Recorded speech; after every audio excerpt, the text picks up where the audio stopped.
Have you ever been frustrated or maybe even insulted with how your students treat you? Do you think they're not very respectful sometimes? First of all, you're not alone. A lot of instructors feel this way.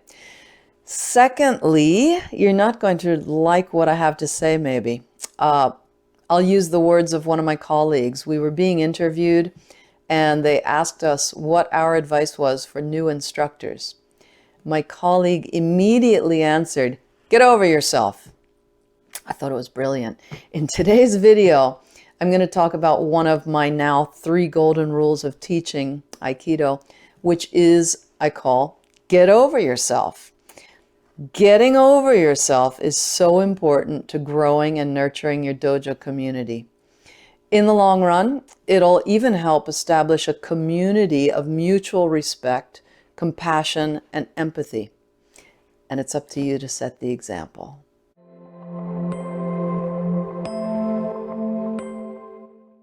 Hi, my name is Leah Suzuki, and I'm the director of Aikido Kenkyukai International, USA, headquartered in Los Angeles, California.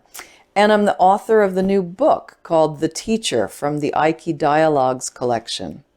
Welcome to my virtual dojo, where I give you tools to help you become the best teacher you can be while not having to compromise your values or miss out on your own training. Before we jump into the video content today, I want to put a resource in your hands that's free. I want to give you my teacher training checklist called The 3 Golden Rules of Teaching. It's a simple PDF guide. You can download it, print it out if you want, just keep it on your device if you want, on your phone, whatever works for you.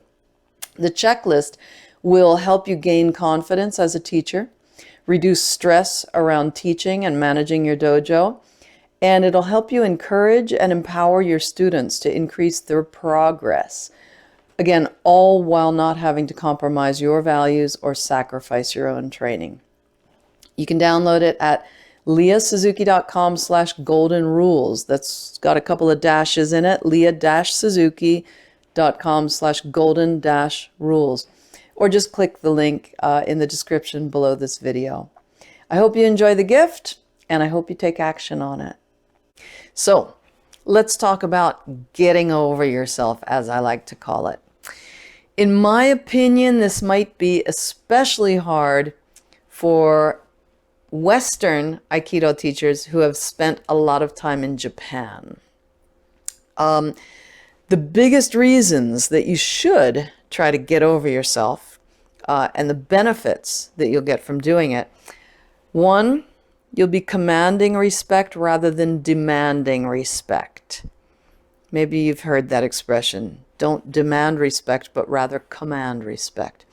And it'll be a deeper teaching in the long run. It'll be a lesson that'll be gained more deeply at a deeper level. 2, your students will copy you. So if you demand respect from them, they'll do the same to Kohai. If you just say hey, I'm the teacher. This is kind of an exaggeration, but there's theme and variation on because I said so and I'm the sensei, right? There are some people who do that in their dojos. And then guess what? They end up with a whole dojo full of black belts who are like, hey, kind of bullying the new people. So get over yourself. When I was coming up through the ranks, we learned from senpai, and it was very interesting when I went to Japan how we learned from senpai. Here's a couple stories. We were sitting around talking one time at the pub after class, and my senpai were talking about how, the young people today, oh my gosh, this is in Japan, the young people in Japan today, and this was back in 1990. Can you believe it? They let sensei clean, and we could never do that. And Leah, I saw you go over and take sensei's rag from him. That's great. That's what we always did and still do. And how can these young people do that? Oh my God, it's incredible. And I jumped in. I'm like, yeah, how are they doing that? And they got to respect sensei because he's the sensei and we got to respect him. And then they were silent. I was like, whoop, what did I say wrong here? And then they said, no, Leah, we don't do that because we respect sensei or that we don't respect. It's not a matter of respect. We do that out of selfishness. And I was like, selfishness? What do you mean? And they said, well, sensei loves Aikido. And sensei will think about Aikido, put energy into Aikido every chance he gets. So if his brain is filled up with all these random things like, oh, I got to remember to, get some paper towels for the dojo. We're out of paper towels. And, oh, I got to make sure that so-and-so pays their monthly dues because they're late on their dues and all of that. That's less time for sensei to think about Aikido, dream about Aikido, envision tonight's class, things like that. So they said, if we take those mundane tasks away from sensei, we get a better class. If we enable sensei to put 100% of his focus on teaching Aikido and developing Aikido, we get better training, we get better classes. So that was amazing to me. So, okay, I want my students to help out with this and this and this, take these responsibilities, that and that. But not because they're supposed to respect me or they don't respect me, they do respect me, nothing like that. Just my job is teaching. And so how can I serve them in that way? Okay, how can I get rid of, maybe I can delegate this task or that task. Anyway, so that's the one way, though, that we see this manifest itself. This idea of getting over yourself. We see a lot of teachers saying like, when I was coming up through the ranks, I never could have said such and such to my sensei. How could my student have said that to me? And then also they should. Oh, they should be getting to the dojo earlier and they should do that and they should do that. Yeah, maybe they should. But it can't come from you. And it's definitely not going to come from you if, you have an attitude of they should. So let me tell you another couple stories here. When I first came back from Japan, we did demos all over the place. I first came to the east coast of the USA, Pennsylvania, because that's where I was from. That's where I grew up. So we were going all over the place. My dad had this old truck that I think the fastest it would go is 35 miles per hour. So I think at least once every couple of months, we were taking the tatami down from the second floor in this old building in Doylestown, Pennsylvania, putting them in the bed of this truck and going somewhere to do an Aikido demonstration. And we almost never got any new students from it. That was one of the reasons we did it. We thought, oh yeah, people see this is so cool and they'll join the dojo. Didn't work for us. But one thing that kept happening in Pennsylvania, outside of Philadelphia, was oftentimes somebody would come up to me after the demo and they would be so polite and so respectful. So for every 5 or 6 or 8 people who would come to me afterwards and go like, yeah, well, I was watching and, but what if it was 5 people coming at you with a knife? And then, there'll be a lot of those. But then oftentimes there would be like some older gentleman at the time, usually like in their 60s or 70s, and very polite, very respectful, saying, wow, I did judo when I was younger. And this really reminded me of the judo that I did with Ishikawa sensei in Philadelphia. So I kept hearing this name Ishikawa sensei. And this is 1996, 7, 8, and 9. kept hearing this name, Ishikawa Sensei, Judo, Philadelphia. Every time I heard it, it was from an older gentleman, a different older gentleman. And they all had this beautiful demeanor about them. So the next time somebody came up to me and said something about, oh, wow, this reminded me of the judo that I did, and I trained with Ishikawa Sensei. I said, tell me more about Ishikawa Sensei. And all of them said, first of all, I Googled it. And at the time, he was the top judoka in, I think, the world, certainly in the USA. And there were just these amazing stories about his skill as a judoka.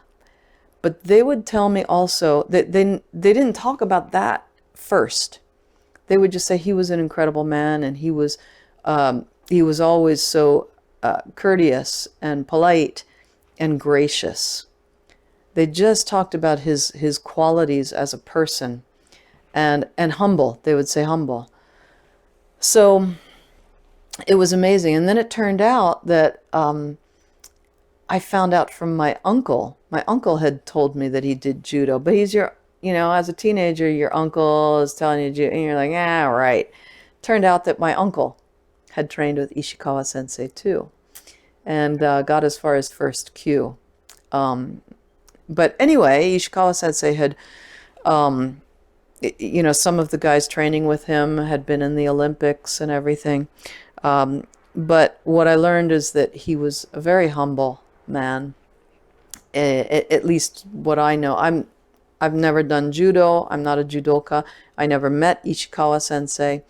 But I can say that I met 8 or 10 people who told me that they had trained with him years earlier.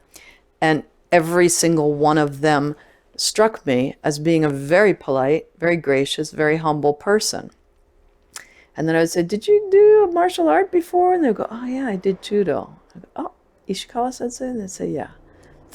So this is interesting, and this is how I want my students to represent my dojo. So that was kind of a long story, long digression. But I think that if we get over ourselves, so to speak, now, do they know who I am? They should be treating me this way and that way.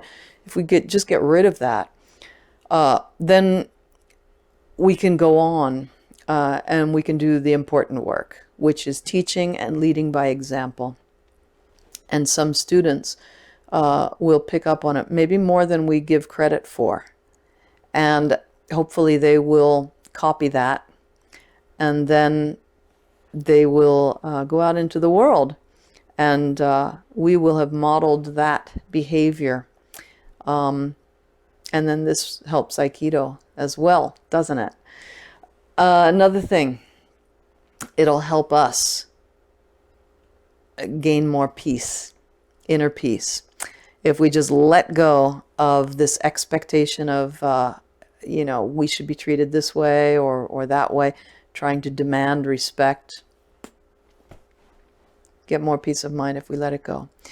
Solutions. Here are some solutions. First of all, you can just simply meditate on this whole topic. Hopefully some of these stories helped. The story about Ishikawa Sensei maybe helped. Another solution to, kind of getting over yourself and yet helping your students to learn about treating teachers in the way you hope they'll treat a teacher, including you, is invite other instructors who you respect to your dojo to do a seminar or a special class or something, and make sure it's the type of person that you think will represent those traits that you hope your students get. So somebody with humility, somebody with good Aikido skills, somebody who's respectful, shows mutual respect. Invite that kind of teacher or teachers, and then be a model student during their visit. So if both of you teach, this person teaches for an hour and then you teach for an hour, take their class and be the best student, be the most respectful student, the most attentive student, the most sincere student. Strive to model the behavior you wish to see in your own students towards you. Another solution, and maybe you're already doing this, but just a reminder then, demonstrate mutual respect and hold yourself to a high standard. Again, maybe you already are doing this, but you might catch yourself sometimes not being as respectful as you could to some of your students. So check yourself and see if you're modeling this behavior. And then that's all you can do. And get over yourself and get on with it. Get on with the teaching, get on with the training, shut up and train in. Sweat. So I hope you found this helpful.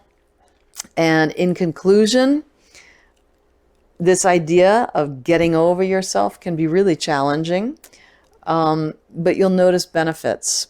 It'll be a deeper lesson for your students in the long run, just like I talked about with Ishikawa Sensei. A lot from him rubbed off on his students. 2, your students will treat Kohai the way you treat your students. Your students will treat the new people coming into the dojo in whatever way you have modeled. So, thanks so much for tuning in. Let me know in the comments section what you struggle with the most, some of the challenges that you have, whether your senior students are treating their kohai with respect appropriately. And for that matter, feel free to leave any other questions for me in the comments section. Again, I want to give you my free gift, my teacher training checklist called the 3 Golden Rules of Teaching Martial Arts. And in that checklist, I help you gain confidence as an instructor, encourage your students, and reduce stress around teaching and managing your dojo. So just click on the link below or type in leahsuzuki.com/golden-rules. It's leah-suzuki.com/golden-rules. And download it. It's a simple PDF download that I think can help you a lot. All right. Thanks again for tuning in. See you again in the future. Bye-bye.